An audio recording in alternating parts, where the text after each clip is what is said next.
Ordinary women played monumental roles in key biblical narratives. Find out why ordinary women were in fact extraordinary in this review of John Macarthur's 12 Extraordinary Women, How God Shaped Women of the Bible and What He Wants to Do with You.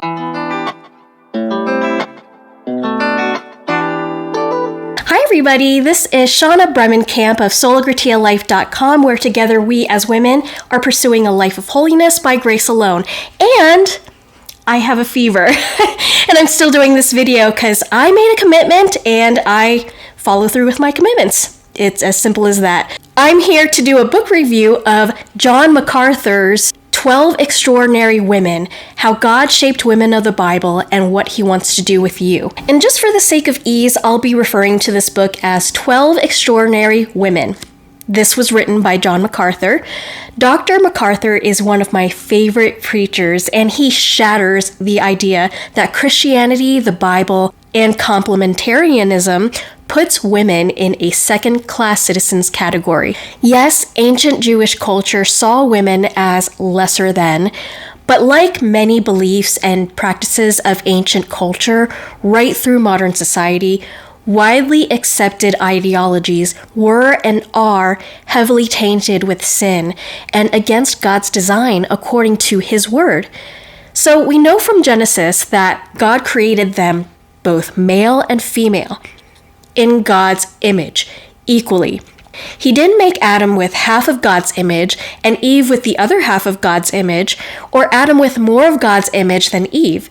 He created them in His image, both with equal and inherent dignity and value. In the intro to 12 Extraordinary Women, John Macarthur points us to Exodus 20:12, when God at Sinai commanded children to honor both father and mother, and how a command such as this was revolutionary at that time, when the culture was dominated by men who ruled their households with an iron fist, and did not see the need to consult with their wives and work as a team to make decisions. John Macarthur reminds us that God by no means relegated women to second-class citizen status by referring to Galatians 3 verse 28, but instead, Scripture is clear in setting women apart for special honor, and he cites 1 Peter 3:7 for that. When Christianity was born, it was born in a world where Roman and Hebrew cultures intersected.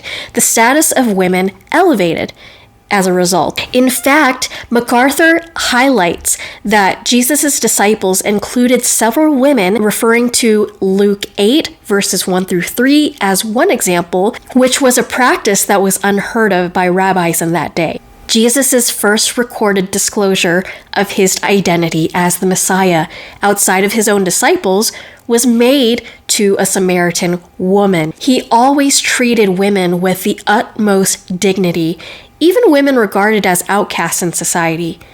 Dr. Macarthur cites Matthew 9 verses 20 through 22, Luke 7 verses 37 through 50, and John 4 verses 7 through 27 as evidence for that. Interestingly and accurately enough, John Macarthur highlights that Christian women converted from pagan society were freed from practices of debauchery in the temples and theaters where women were systemically dishonored and devalued for the sake of their pagan gods. Christian women rose to nobility in the home and the church, admired and honored for feminine virtues like hospitality, ministry to the sick, ministry to children, and ministry to other women, and the loving and diligent work of their hands, doing often unappreciated tasks to care for the home and family. And you can see Acts 9:39 for that. The women that Macarthur talks about in this book are Eve, Sarah, Rahab, Ruth, Hannah, Mary, Jesus' mother, Anna, the Samaritan woman, Martha and Mary, Mary Magdalene, and there's one more woman that's talked about in the last chapter of the book, and it's a less known woman, but I'll let you find out who that is when you read through the whole book for yourself. Dr. Macarthur describes the purpose of this book not as a way to make women equal to men in their impressiveness, because both the men and women of the Bible were extraordinary in their own unique ways, but The purpose of the book is to stress that the faithfulness of all of these women is their true lasting legacy. Dr. Macarthur pulls no punches with describing modern feminists, but does it as a point of fact and not as a shaming of those who hold the beliefs of modern feminism. And I'll read a small excerpt, and you'll see why. So, in the introduction of this book, it says, even when secular movements have arisen, claiming to be concerned with women's rights, their efforts have generally been detrimental to the status of women. The feminist movement of our generation, for example, is a case in point. Feminism has devalued and defamed femininity. Natural gender distinctions are usually downplayed, dismissed, despised, or denied. So as a result, women are now being sent into combat situations, subjected to grueling physical labor once reserved for men, exposed to all kinds of indignities in the workplace, and otherwise encouraged to act and talk like men. How many women do you know curse like a sailor? Meanwhile, modern feminists heap scorn on women who want family and household to be their first, not only first priorities, disparaging the role of motherhood, the one calling that is most uniquely and exclusively feminine. The whole message of feminist egalitarianism is that there is really nothing extraordinary about women. And that's the modern feminist movement. So, in other words, we'd have to be more like men and less like truly women to be extraordinary and of value to society and home. And John Macarthur points out here, that is certainly not the message of Scripture. As we have seen, Scripture honors women as women, and it encourages them to seek honor in a uniquely feminine way. Proverbs 31, verses 10 through 30. And if you'd like, watch a video series on a study of Proverbs 31. I'll put a link in the pinned comments down below.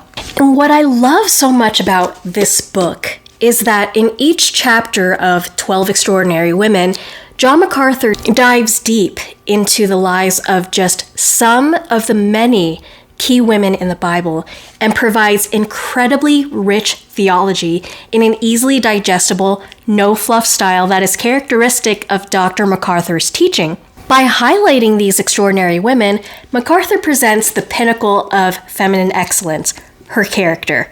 Scripture never downplays or discourages female intellect, ability, or gifts, but when the Bible talks about the most significant and influential women in Scripture, it was because of their exemplification of moral and spiritual qualities that were precious in God's sight. Now, I have a special announcement for you. Now that we've reviewed the book 12 Extraordinary Women, I'd love to invite you with my friend Katrina and go through some of the highlights of this book. It will be a series. We're going to talk about the first 1, 2, maybe 2 or 3 chapters of the book, and then from then on it's going to go through the rest of the chapters. We won't give too much away. We're just going to be talking about what we got from each chapter of the book. And that's it for me today. I hope that you enjoyed that book review, and I'll see you in the next one.